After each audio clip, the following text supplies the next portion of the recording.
A billionaire made a decision that looked generous, but quietly pushed two boys further into silence. No one questioned it, because on paper, everything made sense.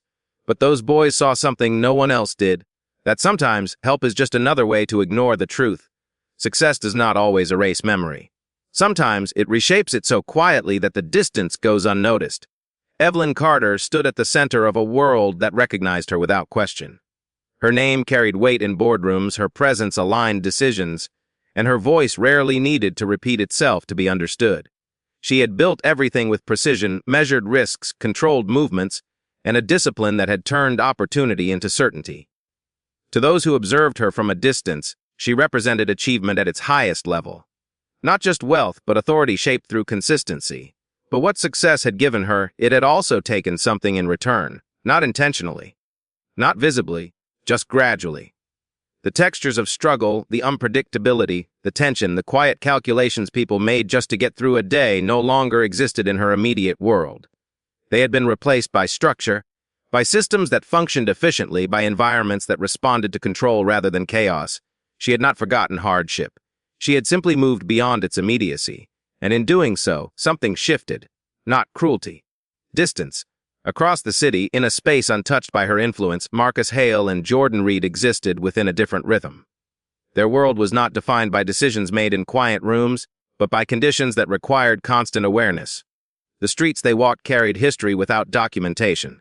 The buildings around them reflected time without investment. Nothing collapsed entirely, but nothing improved enough to change direction. Pain was present there, not dramatic. Not announced, but visible to anyone willing to see it. Marcus understood it through responsibility.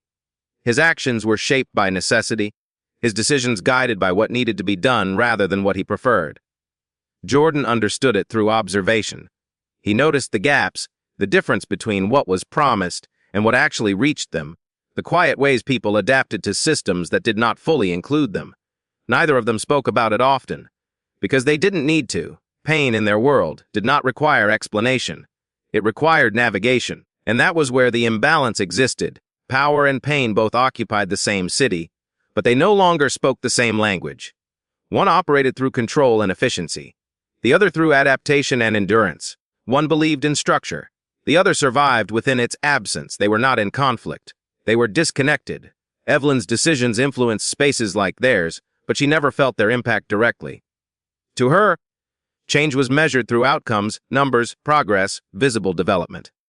To Marcus and Jordan, change was measured through experience, what actually shifted, what remained the same, what continued to be carried without recognition.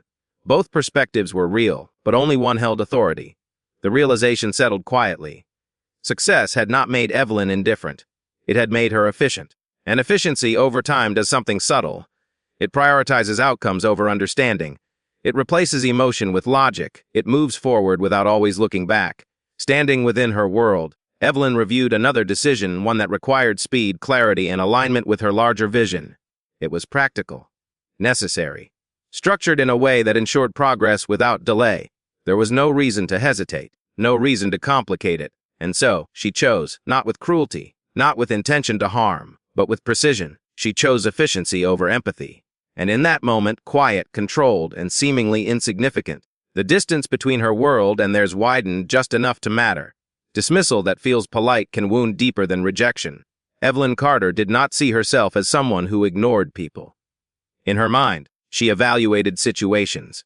She assessed, prioritized, and moved forward based on what made the most sense. That was how she had learned to survive early pressure and later, how she had learned to lead. Her decisions were not emotional, they were structured. And structure, she believed, protected fairness. But structure is often shaped by who designs it. Over the years, Evelyn's world had become increasingly refined. Advisors filtered information before it reached her. Reports translated human conditions into numbers. Metrics replaced stories. Outcomes replaced experiences. She didn't question this system because it worked. It allowed her to move quickly, to scale decisions, to maintain control over complexity. And control in her world meant clarity. But clarity, when built on distance, leaves things out. When Marcus Hale and Jordan Reed's neighborhood appeared in one of those reports, it did not arrive as a story. It arrived as data, decline percentages, redevelopment potential, projected value increase. The language was clean, efficient, and objective. It did not carry voices. It did not carry memory. It did not carry what it felt like to live there, and so it was easy to respond to. Evelyn reviewed the file the same way she reviewed everything else. With focus, with logic, with the expectation that the information presented was complete. There was no visible reason to hesitate. The recommendations aligned with progress. The outcomes promised improvement. From her perspective, the decision was reasonable. But reason does not always translate to understanding. Marcus and Jordan felt the impact differently. They were not called into rooms where decisions were explained. They were not asked how those changes would affect them. There was no direct rejection, no clear moment where someone said no. Instead, there was silence, a quiet absence of acknowledgement that carried more weight than open denial. Because rejection at least recognizes presence. Dismissal does not. They noticed it in small ways at first, conversations that ended before they began, questions that were redirected instead of answered, opportunities that seemed available but never quite reached them. It wasn't aggressive, it wasn't obvious, but it was consistent. Marcus understood it through pattern. He could see how decisions were being made without including people like them. Not intentionally, not personally, but systematically. The process did not require their voice, so it moved forward without it. Jordan felt it through experience. The subtle shift in how people responded, the way attention moved past them instead of toward them. It wasn't hostility. It was something quieter, absence. And over time, absence creates its own message. Evelyn believed she was being fair. She wasn't excluding them. She simply wasn't including them. And that difference, though small in language, was significant in impact. The tension between intention and outcome began to grow, not loudly, not dramatically, but steadily. On one side, decisions were being made with confidence, supported by logic, reinforced by systems that validated themselves. On the other side, those same decisions were being experienced without context, without explanation, without voice. Both sides believed they were operating correctly, but they were not operating together. Marcus and Jordan didn't express frustration openly. They didn't challenge the system in visible ways, but something within them began to settle, not as anger, not as defeat, but as understanding, a quiet realization. They were not being overlooked by accident. They were being processed out of relevance. And once that realization formed, it did not create immediate reaction. It created distance, because they began to understand something that changed everything moving forward. They were not going to be acknowledged. Silence becomes preparation, not surrender. Marcus Hale and Jordan Reed did not learn to stay quiet because they lacked something to say. They learned it because speaking in the wrong moment often changed nothing or made things harder. Over time, silence stopped feeling like absence. It became a way of understanding. They watched, not casually, not passively, but with intention. Marcus paid attention to patterns. The way decisions were made without explanation. The way people with authority spoke in certainty, even when they were disconnected from the reality they described. He noticed how outcomes were often decided before conversations even began. To him, the world didn't feel unpredictable. It felt structured, just not in a way that included them. Jordan noticed something else. He watched people, the way a tone shifted depending on who was listening, the way attention moved toward confidence even when it lacked depth, the way certain voices carried weight simply because they were expected to. He learned that what people said mattered less than how it was received. Together, they built awareness. Not from guidance, from experience. They were not rebellious. They were not trying to challenge anything openly. That would have required a belief that the system was ready to respond. And they had already learned that it wasn't. So instead, they adapted. Silence became their first strategy. Not permanent. Not passive. Just necessary. In school, Marcus spoke only when it mattered. He answered precisely, never more than required, understanding that overexposure often invited misunderstanding. Jordan listened more than he participated, absorbing how conversations worked, how quickly they shifted, how easily they excluded. They were present, but not fully seen, and that created something difficult to carry. Dignity without validation. They knew who they were. They understood their own discipline, their own awareness, their own capability. But none of it was reflected back to them in ways that confirmed it. There was no external reinforcement, no consistent acknowledgement, just internal certainty. And that kind of certainty is quiet, but heavy. Marcus didn't question it out loud. He carried it as something stable, something that didn't need to be proven immediately. Jordan felt it more sharply, the gap between what he understood about himself and what the world seemed willing to recognize. Neither of them allowed it to turn into frustration, but it did create tension. A quiet, internal conflict that didn't demand reaction, but didn't disappear either. Because there is a difference between choosing silence and being shaped by it. At first, silence protected them. It allowed them to move through situations without drawing attention that could complicate things. It gave them time to observe, to understand, to position themselves carefully within environments that didn't fully include them. But over time, something else became clear. Silence had limits. It could help them understand the system, but it could not change their position within it. Marcus began to see it first, not as a problem, but as a boundary. There were moments where understanding alone was no longer enough, where awareness did not translate into influence, where knowing what was happening did not give them the ability to affect it. Jordan felt it differently, as pressure. Not immediate, not overwhelming, but growing. A sense that remaining unseen, remaining unheard, would eventually cost more than it protected. They didn't speak about it directly. They didn't need to, because the realization was shared. Silence had been their first strategy, but it would not be their last. And for the first time, that understanding carried a question neither of them could ignore. What happens when silence is no longer enough to keep you safe? Power does not corrupt, it edits. Evelyn Carter did not see herself as disconnected. In fact, she believed the opposite. Her name was attached to initiatives, foundations, and programs designed to support communities that once resembled the one she had grown up in. She funded education, sponsored redevelopment, and spoke often about responsibility, about giving back, about creating opportunity where it had once been limited. From the outside, it looked complete. A full circle. But what Evelyn had built was not just influence, it was distance, refined into something functional. Wealth had not shielded her from the world. It had filtered it. It translated complexity into clarity, struggle into data, and human experience into measurable outcomes that could be managed, improved, and reported. And within that translation, something subtle was lost, not intentionally, but consistently. When Evelyn reviewed the communities she aimed to help, she did not see them directly. She saw summaries, reports that condensed lives into percentages, projections, and performance indicators. She saw progress charts, funding allocations, and long-term returns on social investment. Everything was structured to make sense within the systems she understood, and within those systems, she was effective. But effectiveness, when filtered, does not always equal understanding. Her philanthropic identity was real. It was not constructed for appearance. She believed in what she was doing. She believed that structured intervention, guided by logic and accountability, could create lasting change. And in many ways it did. But it also created something else, a controlled version of reality. One where suffering was acknowledged, but at a distance. Where pain was recognized, but simplified. Where solutions were designed based on what could be measured, rather than what was actually felt. Marcus Hale and Jordan Reed existed outside that filtered view. Not because they were invisible, but because they did not fit cleanly into it. Their experiences did not translate easily into reports. Their realities did not align perfectly with projections.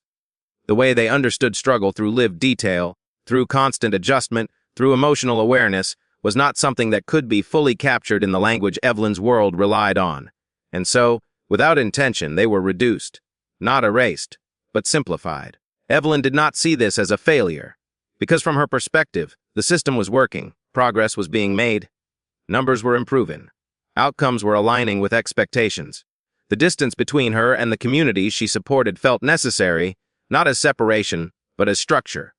It allowed her to operate at scale, to influence more than she ever could through direct involvement, and that belief was reinforced by advisors who valued efficiency, by institutions that rewarded measurable success, by environments that prioritized results over discomfort. The system did not ask her to get closer. It rewarded her for staying where she was, and over time that reinforcement shaped something deeper, a moral confidence. Not arrogance, not indifference, but certainty, the kind that makes reflection feel unnecessary, because everything appears to be working. But beneath that surface, the divide continued to widen. Not dramatically, not visibly, but steadily. Because when suffering is filtered, it becomes easier to address and easier to misunderstand. Evelyn stood within that structure, reviewing another initiative tied to redevelopment. The proposal was strong. The funding was secure. The projected outcomes aligned perfectly with her vision of progress. It was, by every measurable standard, a generous decision. One that would improve infrastructure, one that would create opportunity, one that would be recognized as impact, There was no reason to question it, no reason to hesitate. And so, she approved it, with confidence, with clarity, with the belief that she was moving things forward. But what she could not see, what the system did not show her, was how that same decision would be experienced on the ground, not as opportunity, but as displacement, not as progress, but as loss. And in choosing what appeared generous, she unknowingly deepened the very divide she believed she was trying to close. When asking ends, something sharper begins. Marcus Hale and Jordan Reed did not arrive at that moment suddenly.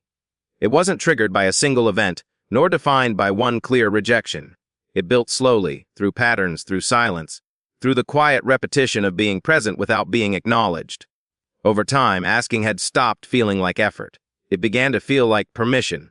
And that realization changed everything. They had asked before, not always in words, but in ways that mattered. Through participation, through patience, through aligning themselves with expectations that were never clearly explained but always subtly enforced. They had adjusted their tone, their presence, their timing. They had done what they were supposed to do. And still, nothing shifted. Not because they failed, but because they were never part of the decision-making to begin with. Marcus understood it first, not emotionally but structurally. He stopped interpreting their position as something temporary. He stopped seeing it as something that would change if they simply continued doing the right things. Instead, he began to see it as part of a system that did not require their input to function. That clarity did not frustrate him. It focused him. Jordan felt it differently. For him, the shift carried weight. Not anger, not disappointment, but something quieter. A release. The kind that comes when you stop expecting something that was never truly available. It didn't feel like giving up. It felt like stepping back. And in that space, something new formed. They stopped asking to be understood, and started understanding everything around them. The change was subtle, but absolute. Where they once looked for response, they now looked for pattern. Where they once measured outcomes based on recognition, they now measured them based on truth. Not what was said, not what was presented, but what actually existed beneath it. Pain did not disappear. It transformed. It lost its urgency, its need to be validated, and became something else. Clarity. Marcus began observing systems more intentionally, not as something to navigate, but as something to map. He paid attention to inconsistencies, to gaps between what was promised and what was delivered. He stopped listening for answers and started identifying structures. Jordan followed that shift, but brought something different to it. Where Marcus analyzed, Jordan connected. He noticed relationships between decisions and consequences, between language and intention, between visibility and control. He began to see how narratives were shaped, how certain truths were elevated while others were quietly set aside. Together, they moved from reaction to discovery. Not trying to fix what was happening, but trying to understand it fully. Because understanding, they realized, created something more powerful than appeal ever could. It created leverage. They didn't speak about it openly. They didn't need to. Their alignment had changed. They were no longer waiting to be included. They were preparing to operate without needing to be, and that preparation led them somewhere unexpected. It began with something small, a detail most people would overlook, a pattern that didn't seem important at first glance, a piece of information that didn't fit cleanly into the narratives being presented. But it stayed. Marcus noticed it first, not as a conclusion, but as a question. Jordan saw it too, recognizing that it wasn't random. It was consistent, and consistency meant structure. They followed it carefully. Not rushing, not assuming, just observing. And what they uncovered was not something they were supposed to see, not something that had been explained, not something anyone expected them to notice, but something that, once understood, would change the position they had been placed in completely. Truth does not weaken when ignored, it waits. Marcus Hale and Jordan Reed did not expect what they had uncovered to feel heavy. At first, it felt sharp, clear, almost empowering. The kind of realization that separates confusion from understanding. But clarity, when it exists without acknowledgement, carries a different weight. Because truth on its own does not create change. It requires recognition, and they had none. What they found did not fit into the narratives being presented by people in power. It did not align with the reports, the structured language, or the outcomes that were already accepted as progress. It existed outside of that system, accurate, consistent, and real, but without a place to be heard. They held it quietly, not out of fear, but because there was nowhere to place it. Marcus understood the problem immediately. Truth in systems like this was not rejected outright, it was filtered. If it did not align with existing structures, it simply failed to move forward. It wasn't debated, it wasn't challenged, it was ignored, and ignoring something is often more effective than opposing it. Jordan felt the isolation more deeply, not because he doubted what they had found, but because he understood what it meant to carry something that others refused to see. The clarity they had gained did not translate into influence. It did not shift perception. It did not create space, it just existed, and that existence without acknowledgement felt distant from impact. They tested it carefully, small attempts. Subtle introductions of what they had discovered. Not confrontational, not direct. Just enough to see how the system would respond. It didn't. Not with resistance. Not with acceptance. With silence. The kind of silence that absorbs something without ever engaging with it. Conversations moved past their points. Attention redirected itself. The structure remained intact, unchanged by what they introduced into it. Institutional indifference revealed itself not as hostility, but as absence. And that absence made something clear. Truth alone was not enough. Marcus didn't see this as failure. He saw it as information, another pattern. Another confirmation of how the system functioned. It did not respond to truth because truth, by itself, did not carry weight within it. Weight came from visibility, from positioning, from the ability to make something impossible to ignore. Jordan reached the same conclusion, but through a different path. For him, it felt like a test, not of intelligence, of integrity, because holding truth without validation required something difficult. It required patience without reassurance. It required belief without support. It required continuing to carry something that no one else acknowledged as important. And that kind of isolation changes people. It forces decisions. They could let it go, move forward, adapt, continue operating within the system as it existed. Or they could hold on to it, even if it meant standing alone with it. They didn't discuss it directly. But the decision formed anyway. In the way they continued observing. In the way they refused to adjust their understanding just because it wasn't being accepted. In the way they chose not to abandon what they knew was real. Because truth, even when ignored, does not disappear. It waits. But waiting, they realized, was not passive. It required direction. The system would not recognize what they had found unless it was forced to. Not through confrontation. Not through appeal. But through presence. Through positioning. Through making something visible in a way that could not be filtered out. Marcus saw the structure of it. Jordan felt the weight of it. And together, they understood what needed to change. Not the truth, the way it entered the world, because if truth could not move quietly through the system, then it would need to arrive in a way the system could not ignore, and for the first time their next step was no longer about understanding. It was about visibility. Earned, controlled, and undeniable. Being right can still cost everything. Marcus Hale and Jordan Reed understood that truth did not protect them. It did not create safety, and it did not guarantee change. What they had uncovered was real, structured, consistent, undeniable in its logic, but it existed without support. And without support, truth becomes weight, not strength, weight. At first, the cost was subtle. Nothing dramatic shifted around them. No direct confrontation, no open resistance. The system did not react aggressively. It simply continued unchanged as if what they knew had no relevance. And in that silence, the pressure began to build, not externally, but internally. Because carrying truth without influence requires restraint. Marcus felt it as tension. Not emotional, but strategic. He could see where things were going, how decisions would unfold, how outcomes would affect people like them long before those outcomes became visible. But knowing did not give him the authority to intervene. It did not grant him the position to redirect anything. And that gap, between understanding and control, became difficult to ignore. Jordan felt it differently. For him, the cost was more personal. Not because he doubted what they knew, but because he understood what it meant to hold something that mattered, and watch it be treated as if it didn't. The isolation deepened. Not because they were alone physically, but because their awareness separated them from everyone else. They could not unsee what they had learned, and they could not make others see it. That distance created strain, not between them, but within the spaces they moved through. Conversations became harder to sit in. Decisions became harder to watch. The system, once something they observed with clarity, now felt heavier because they understood its consequences in ways others didn't. And still, nothing changed. Because truth without influence does not disrupt systems. It exists beside them. The imbalance became clear. It wasn't about being right, it was about being heard. and they were not. Marcus adjusted first, not by abandoning the truth, but by recalibrating how he carried it. He understood that reacting emotionally would weaken their position, not strengthen it. So he remained controlled, focused on timing, on positioning, on understanding where pressure could eventually be applied. But even control has a cost. It requires patience in moments that demand urgency. Jordan struggled with that balance. Not outwardly, not in a way that disrupted their path, but internally.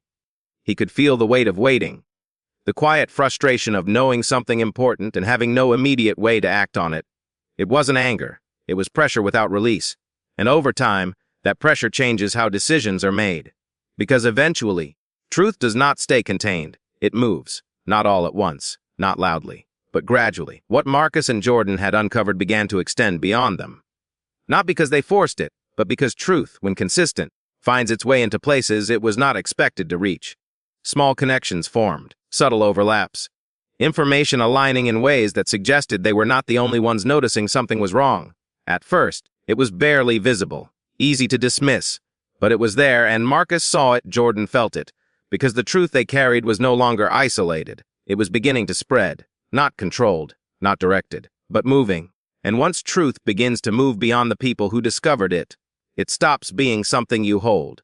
It becomes something you face, because now it wasn't just theirs anymore. It was becoming something larger, something unpredictable, something that, once fully revealed, would force a collision no one could avoid. Power senses threat before it understands it. At first, nothing looked different. The systems Evelyn Carter operated within remained intact, reports still arrived on time, projections still aligned, and decisions still moved forward with the same measured confidence that had always defined her process. On the surface, everything functioned exactly as expected, but beneath that surface, something had shifted, not visibly, not dramatically, but consistently. It began with small inconsistencies, numbers that didn't align as cleanly as they should have, outcomes that carried subtle deviations from projected paths. Nothing large enough to trigger concern, nothing obvious enough to question directly, just slight variations that introduced friction into a system built on precision. Evelyn noticed, not immediately as a problem, but as a pattern, and patterns, to her, always meant something. She didn't react outwardly. She never did. Instead, she observed, reviewed, adjusted her attention without altering her posture. The system had always responded to her control, and she expected it to continue doing so. But this time, control did not restore clarity as quickly as it should have, because the disruption was not coming from where she expected. It wasn't visible in leadership. It wasn't coming from opposition. It wasn't loud enough to be identified as resistance. It was quieter than that, more precise. Decisions that once moved without question now carried hesitation. Not openly, just enough to slow momentum. Conversations that once aligned immediately now required a second look. Data that once confirmed direction now suggested something slightly different. Nothing was breaking, but something was no longer fully aligned, and that misalignment created pressure. Not external, internal. Evelyn felt it as tension, not emotional, but structural. A sense that the system she trusted completely was no longer responding with the same predictability. It didn't challenge her authority. It didn't resist her decisions. But it didn't move as smoothly as it once had, and that was enough. Because power does not wait for disruption to become visible. It senses it early. Before it can be explained, before it can be traced, before it can be controlled, Evelyn adjusted her focus. Not broadly, but selectively. She began revisiting decisions, tracing outcomes backward instead of forward, looking not at what had been presented, but at what had produced it. The patterns became clearer the deeper she looked. Not random. Not accidental. Intentional. That realization changed the nature of the moment, because intention meant direction, and direction meant someone was guiding it. Somewhere within the system, something was moving differently. Not against her, but outside of her control. Marcus Hale and Jordan Reed did not appear in any official capacity connected to those changes. Their names were not attached to the decisions that had begun to shift outcomes. Their presence was still, on paper, minimal, unremarkable, easy to overlook. But the structure of what was happening carried something familiar. Precision, patience, control without visibility. Evelyn didn't recognize them immediately, but she recognized the pattern. And that was enough to begin narrowing her attention. Because systems do not change on their own. They are adjusted, quietly, deliberately, by someone who understands them. The pressure began to settle more clearly now, not as confusion, but as awareness. Something was moving within her reach, influencing outcomes without announcing itself. And for the first time in a long time, Evelyn was not at the center of that movement. She was observing it, and that position was unfamiliar. Her review deepened. Her focus sharpened. Connections formed where there had once been none. Small overlaps, repeated adjustments. Subtle consistencies that pointed not to chance but to design. And slowly, almost imperceptibly, the distance between cause and source began to close. Because the disruption she felt was no longer abstract. It was traceable, and as the pattern revealed itself fully, Evelyn Carter began to understand something she had not anticipated. The shift within her system led back to two names she had once overlooked: Marcus Hale, Jordan Reed. Some stories don't raise their voice, they stay with you quietly long after they end. If this one made you think, even for a moment, then maybe it deserves to go further than just this screen. And if you understand what silence can carry, you already know how to stay connected to stories like this. But before you leave, ask yourself, when the truth is ignored long enough, does it lose its power, or does it return in a way no one can control? Stories like this survive only when thoughtful people keep them moving, quietly, deliberately, and with intention. If you believe attention still has weight, you already know how to support what matters. The truth is visible now. The imbalance is undeniable. But here is the question this story leaves behind. When people without power are finally proven right, is it justice that follows, or just a more careful silence? I want to know how you see it.